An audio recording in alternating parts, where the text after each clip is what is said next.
Okay. Jörgen, why don't you introduce yourself? Or actually, have Linda do it first. She's ladies first. Thank you.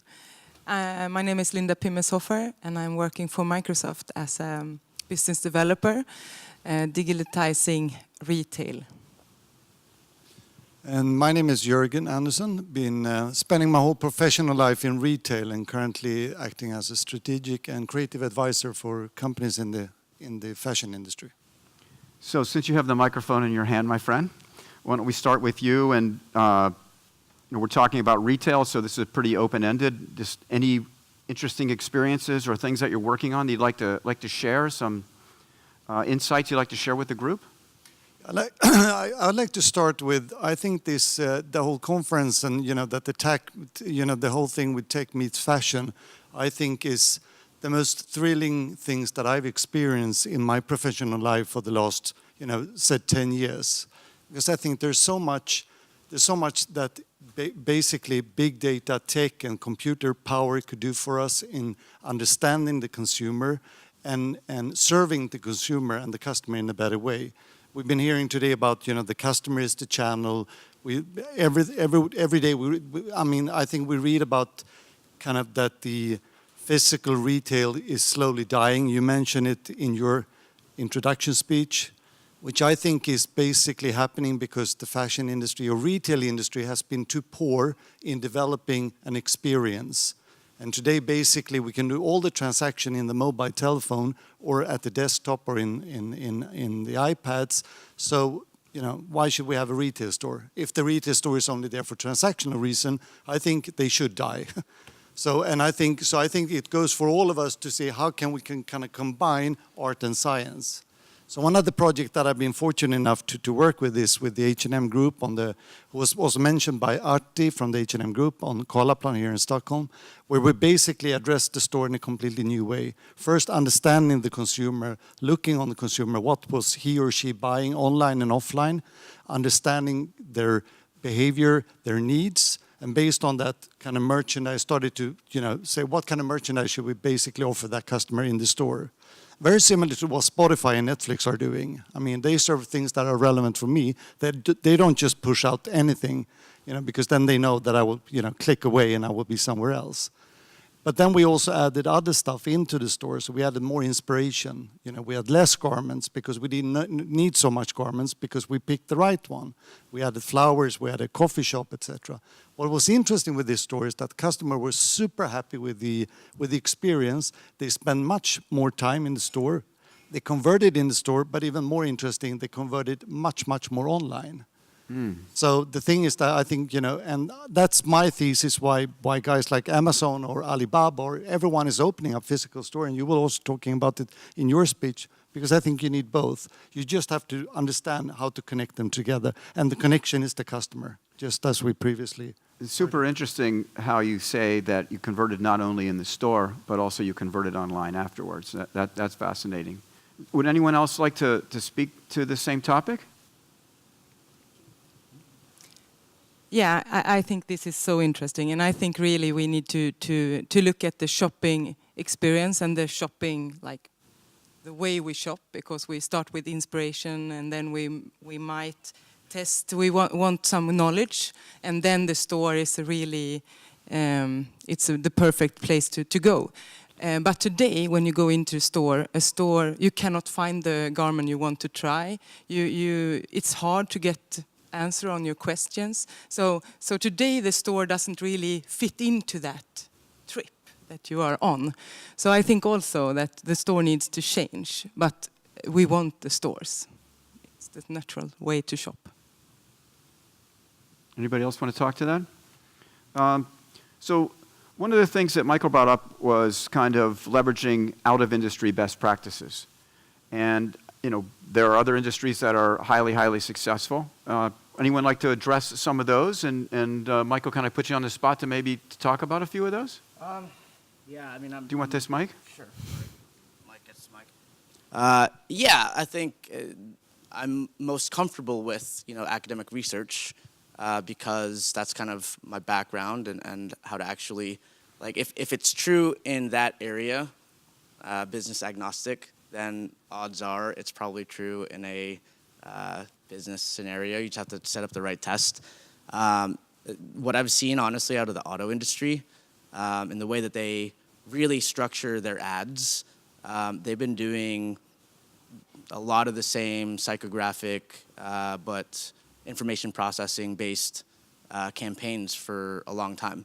Like they market the same car to 4 different demographics and they use 3 words a copy, right? And they create a compelling image, but it's a different image for every segment, right? And so that image, that thing that you read, right when you look at it, you don't even have to scroll. It's supposed to evoke a certain feeling, right? Based off of your perception.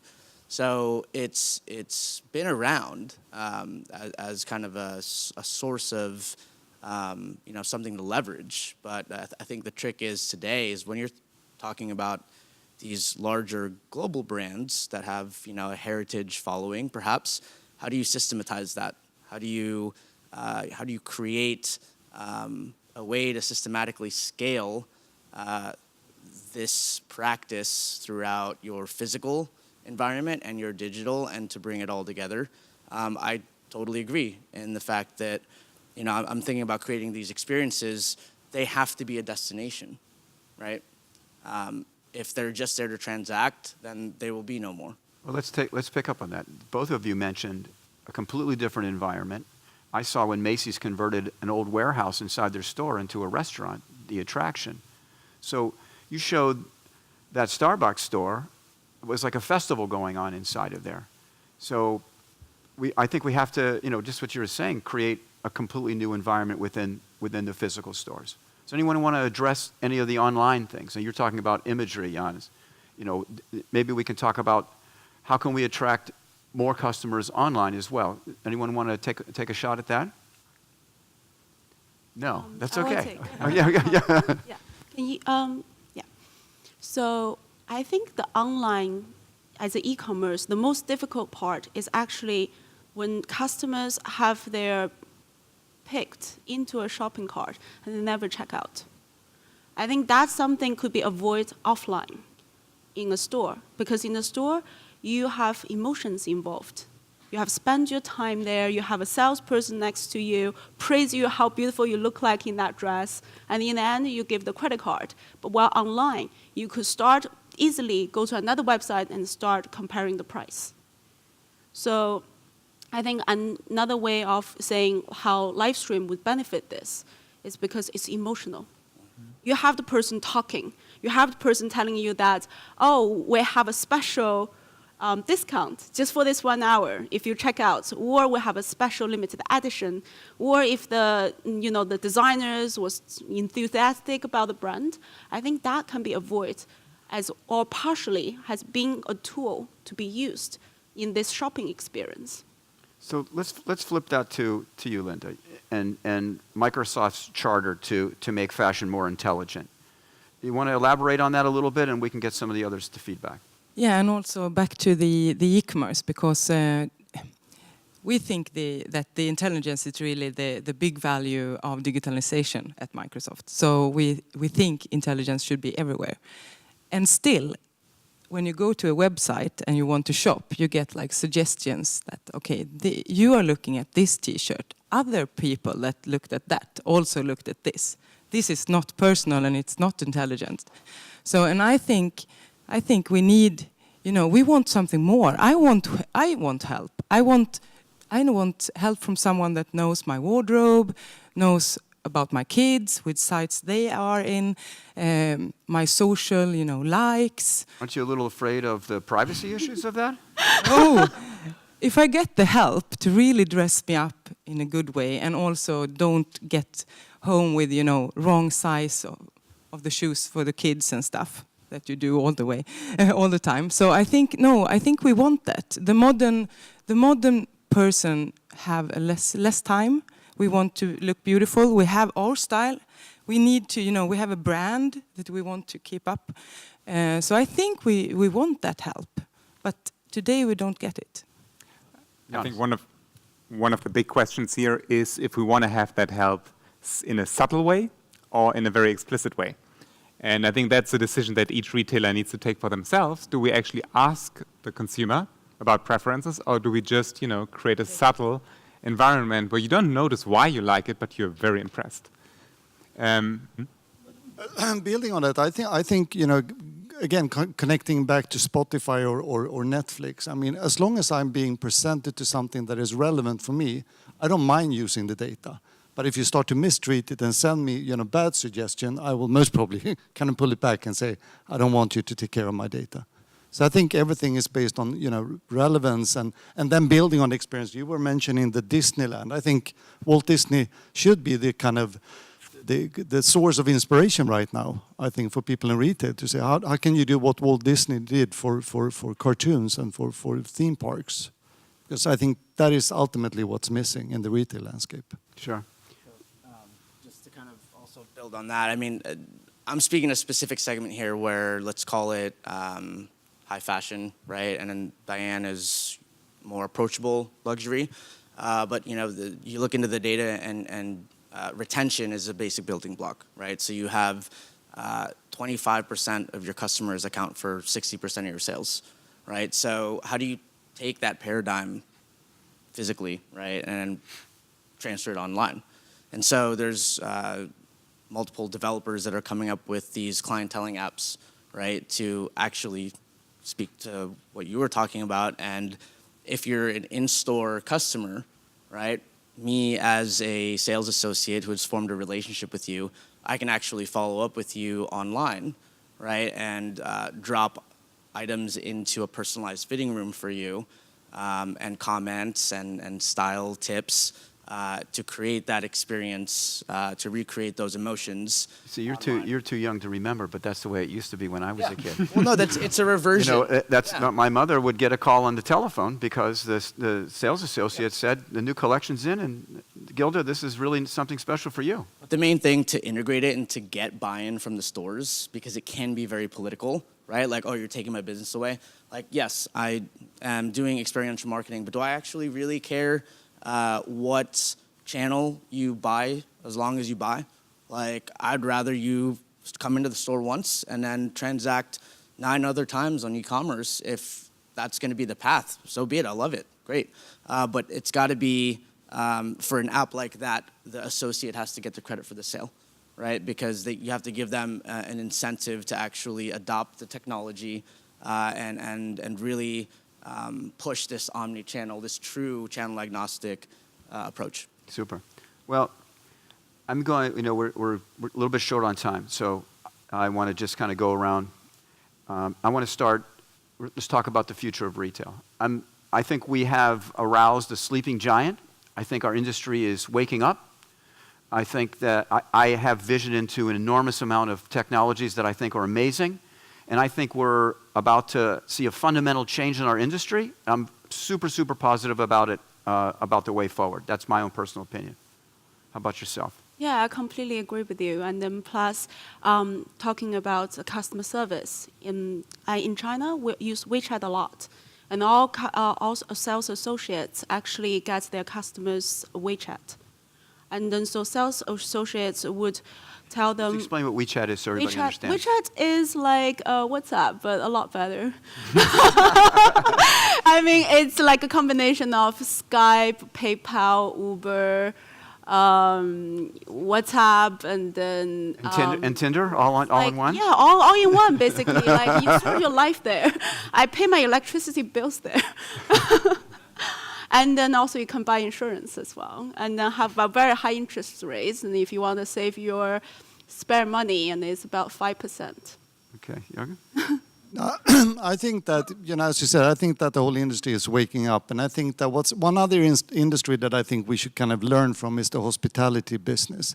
Look on what happens to a hotel when people are traveling, the kind of new hotel formats that came up, new restaurants. It was not created by the Hilton and the Marriott of this world. It was young companies that understood how young people want to live when they're going, to big cities. You don't want to spend, who uses a minibar or who uses a phone on the room? Still, they are there in many hotels. So I think it's deeply to understanding, everything is being customer centric, and then just understanding whoever serves the customer best is going to win the battle. But I think today we are experiencing a great wake up call. Super. Yeah, and back to your the problem here when we're talking about different channels. I think we need to really address the customers' one shopping journey, and the channels is just a way to the buy.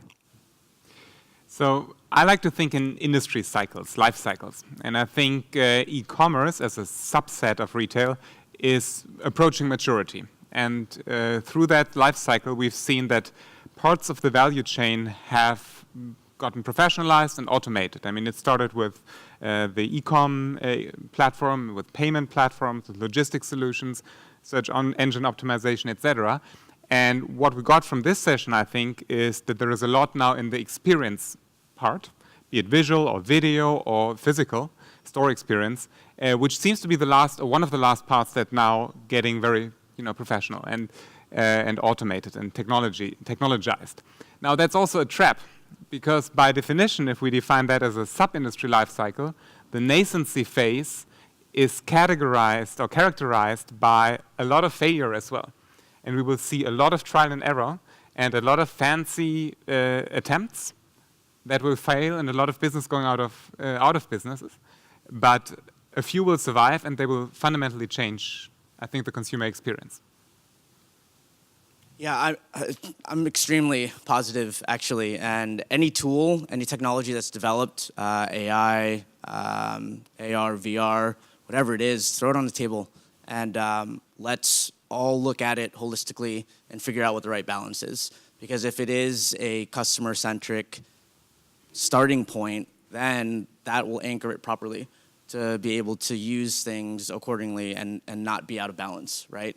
And I think a lot of things actually do fail, right? Because it's not centered on a base level human need, right? Everything that's really existed as far as tech and really just really grown to become this massive thing has always been connected to a base level human need. And I think if that's the starting point, then I'm super excited to see where things go. And these legacy brands, right, that we thought would be around forever. Like, no one's safe, and I think that's really good because necessity is that mother of invention that will force change. Yeah, look at all the great brands she's bringing. Well, folks, we have, I just want to say thank you to the panel. Let's give them a round of applause.